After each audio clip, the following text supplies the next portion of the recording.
हमारे देश में गाय को हम मां मानते हैं, लेकिन रियलिटी देखो हमारे देश में गायों की हालत ये होती है।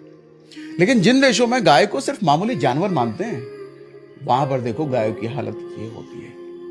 हालांकि मैं तो अपने गौशाला में अपने गायों को इस तरीके से रखता हूं जैसा आप दिख रहे हो। हमारे यहाँ पे नदियों को अगर देखो तो नदियों को हम पूजते हैं, पूजा करते हैं, गंगा मां बोलते हैं। लेकिन उसी गंगा की हालत या दूसरी नदियों की हालत ये है जो आपको दिख रही है।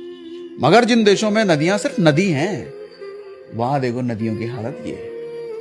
हमारे यहाँ पे स्कूल को शिक्षा का संस्थान कहते हैं, शिक्षा का मंदिर कहते हैं, लेकिन सरकारी स्कूलों की हालत ये है। मगर जिन देशों में स्कूल सिर्फ स्कूल है, वहां ये है। लेकिन ऐसा क्यों होता है? मुझे लगता है कि हम मानने तक सीमित रह गए हैं। गाय को अगर मां मान रहे हैं, भगवान अगर नदी को मान रहे हैं, तो सिर्फ मान रहे हैं। सर, मां मानना और मां के लिए जिम्मेदारी निभाना दो अलग अलग चीजें होती है। हम जिम्मेदारी निभाने में पीछे रह गए हैं, मानने में आगे रह गए हैं। हम भगवान को खूब मानते हैं, लेकिन भगवान की कही बातें एक नहीं मानते। तो हम वो लोग बन के रह गए हैं कि हमें सिर्फ मानना है, जिम्मेदारियां निभाना हमें अभी भी विदेशियों से सीखना चाहिए।